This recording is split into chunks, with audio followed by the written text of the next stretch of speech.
नमस्कार, आप देख रहे हैं द न्यूज। मैं हूं आपके साथ अर्जुन खजूरिया।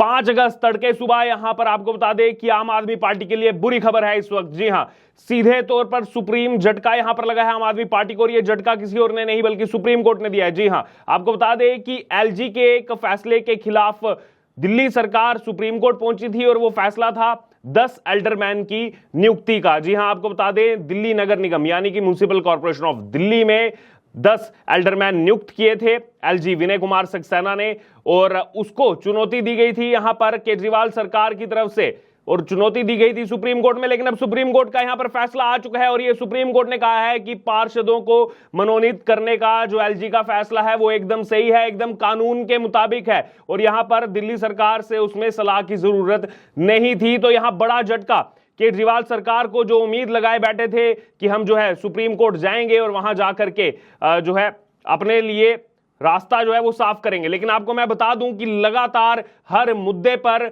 आम आदमी पार्टी जो है वो प्रेस कॉन्फ्रेंस करती है, आकर के आरोप लगाती है, लेकिन जब आरोप लगाती है तो सीधे तौर पर जनता कहती है कि अगर आपके साथ गलत हुआ है, आपके साथ अगर भेदभाव हुआ है, तो आप कोर्ट का रास्ता क्यों नहीं अपनाते हैं, कोर्ट आप क्यों नहीं जाते हैं? आपको तो कोर्ट जाना चाहिए। अगर आप कह रहे हैं हमारे साथ इतना गलत हुआ है, अगर आप कह रहे हैं कि कानून की धज्जियां उड़ाई जा रही हैं, गलत किया जा रहा है हमारे साथ, कोर्ट जाइए, आपको न्याय मिलेगा। लेकिन 90% केसों में आम आदमी पार्टी कोर्ट नहीं जाती है, या इससे ज्यादा केसों में जो है आम आदमी पार्टी कोर्ट नहीं जाती है। अब इस मामले में ये कोर्ट गए, और कोर्ट में गए तो वहां पर तो सीधे प्रूव हो गया कि ये तो कानूनन सही किया गया है, जो कानून के मुताबिक यहां पर नियुक्ति की गई है, जो कानून का दायरा है उसी के मुताबिक यहां पर ये नियुक्ति की गई है।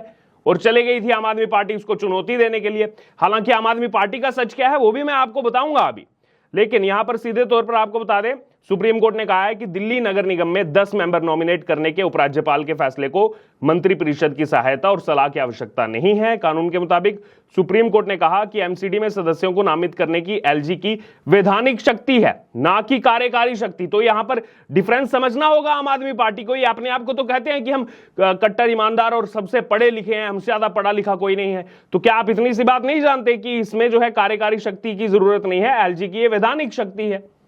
सिंपल सी चीज है, कानून के मुताबिक है। लेकिन इनको तो डंडोरा पीटना है पूरे देश भर में, विक्टिमाइजेशन कार्ड इनको खेलना है। फिर वो कैसे खेला जाएगा? कोर्ट का जब रुख करते हैं तो वहां से झटका इनको लगता है। सुप्रीम कोर्ट ने उपराज्यपाल के 10 एल्डरमैन नियुक्ति करने के फैसले को बरकरार रखा।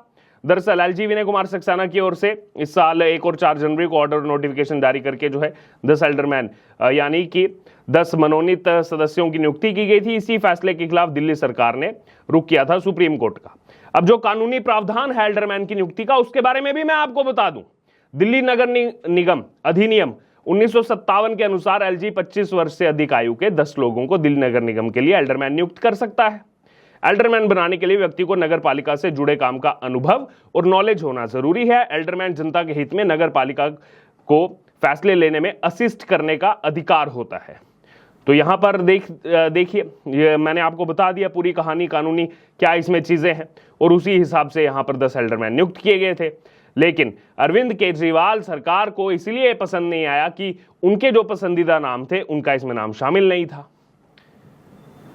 अब उनके पसंदीदा नामों का नाम शामिल नहीं था, इसलिए वो सुप्रीम कोर्ट चले गए और लगातार इस पर कहते रहे देखिए हमारे इसमें जो है नाम नहीं है।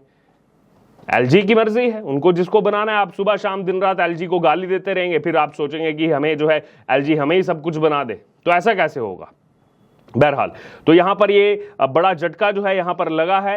एलजी को जो है अधिकार दिया गया, सुप्रीम कोर्ट ने इस मामले में जो फैसला सुनाया है, और ये भी कहा कि 1993 का जो इसमें एक्ट है उसमें ये अधिकार दिए गए, उपराज्यपाल को ये अधिकार दिए गए, और विधायी जो है यहाँ पर अधिकार एमसीडी एक्ट से यहाँ पर मिले हुए हैं एलजी को।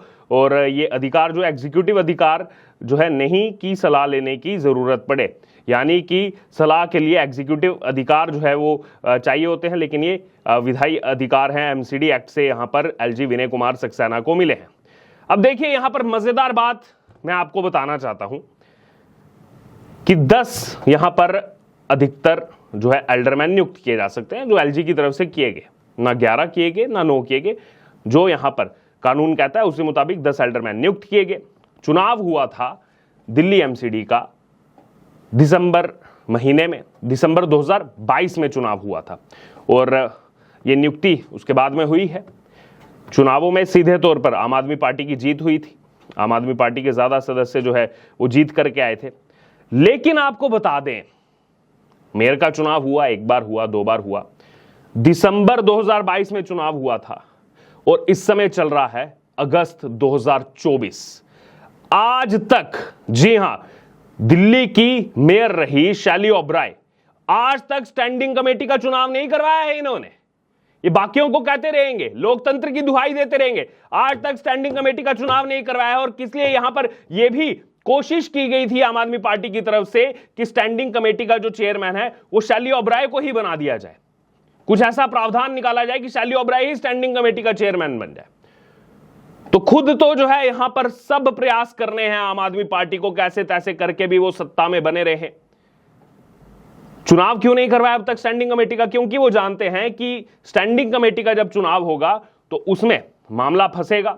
अलग अलग जोन के यहां पर जो है पार्षद उसमें वोट करते हैं और उस हिसाब से अगर देखा जाए तो स्टैंडिंग कमेटी चेयरमैन बीजेपी का भी बन सकता है, क्योंकि बीजेपी बहुत ज्यादा पीछे नहीं है। आपको बता दें, एमसीडी अफसरों के अनुसार स्टैंडिंग कमेटी सदस्यों की कुल संख्या 18 होती है, जिनमें से 6 जो है वो सदन से होते हैं, जबकि 12 सदस्य हर जोन से चुन करके आते हैं। अब जोनल कमेटियों में जिस पार्टी की बहुमत होती है, स्टैंडिंग कमेटी चेयरमैन उसी पार्टी का बनता है। और साल 2022 के एमसीडी चुनाव परिणाम के आधार पर जोनल स्तर पर बहुमत आम आदमी पार्टी की थी, लेकिन वो बहुत ज्यादा उनके हक में नहीं थी। एल्डरमैनों की जो नियुक्ति हुई, इसमें भी स्टैंडिंग कमेटी चुनाव का समीकरण बदल गया। लेकिन अब तक देखिए आप, यहां पर इतना समय हो चुका है, 1.5 साल से ऊपर समय हो चुका है, अब तक चुनाव नहीं करवाए गए हैं स्टैंडिंग कमेटी के, क्योंकि पता है बीजेपी निकाल सकती है, स्टैंडिंग कमेटी का चेयरमैन बन जाएगा बीजेपी का, वो नागवार गुजरेगा आम आदमी पार्टी को, इसीलिए उसका चुनाव ही नहीं करवा रहे। और यहां पर आ जाते हैं दुहाई देने की, देखिए 10 एल्डरमैन की नियुक्ति कैसे कर दी एलजी ने, ये गलत किया, हमसे तो पूछा ही नहीं। अरे जो आपके कानूनी दायरे में है आप वो काम तो कीजिए पहले पूरा। कट्टर ईमानदार की बातें करके कहते हैं हम नया भारत बनाएंगे, हम जो है यहां पर राजनीति बदलने आए हैं। बिल्कुल आप राजनीति बदलने आए हैं, और ऐसी राजनीति बदलने आए हैं कि लगभग 1.5 साल से ऊपर समय हो चुका है, स्टैंडिंग कमेटी का चुनाव ही नहीं करवा पा रहे हैं आप। वो क्षमता ही नहीं है कि स्टैंडिंग कमेटी का चुनाव करवाएंगे। क्यों? क्योंकि जानते हैं वहां पर तो बीजेपी निकाल जाएगी, और ऐसा होने नहीं देना चाहती आम आदमी पार्टी। बहरहाल अब लग रहा था लगातार कि स्टैंडिंग कमेटी का चुनाव होगा, लेकिन नहीं हो पा रहा है। लेकिन इसी बीच अब ये बड़ा झटका लगा है आम आदमी पार्टी को, शायद इसी फैसले का इंतजार कर रहे होंगे। लेकिन इस फैसले का इंतजार करते करते आखिरकार स्टैंडिंग कमेटी को इतना इंतजार क्यों करना पड़ रहा है? क्यों वो चुनाव नहीं हुए उन 12 जोन के अब तक? क्या इसका जवाब देंगी शैली ओबराय? क्या इसका जवाब देगी आम आदमी पार्टी? उसके बारे में कुछ नहीं बोलेंगे। लेकिन अभी यहां पर बड़ा झटका आम आदमी पार्टी को, और एलजी विनय कुमार सक्सेना का फैसला बरकरार कानूनी दायरे में था। सुप्रीम कोर्ट की तरफ से आज ये फैसला सुनाया गया है, और कहीं ना कहीं अब अगर बात की जाए, अब निगाहें होंगी स्टैंडिंग कमेटी के चुनाव पर भी, क्या वो होगा या ऐसे ही आम आदमी पार्टी उसको डिले करेगी। शायद अपनी हार इनको उसमें स्वीकार ना हो, इसीलिए चुनाव ही नहीं करवा रहे हैं स्टैंडिंग कमेटी का, खुद ही सब कुछ बनना है शैली ओबराय को। बहरहाल क्या कहना है आपका इस पूरी खबर पर, आप जरूर हमारे से कमेंट बॉक्स में शेयर करें और बने रहें द न्यूज के साथ। धन्यवाद।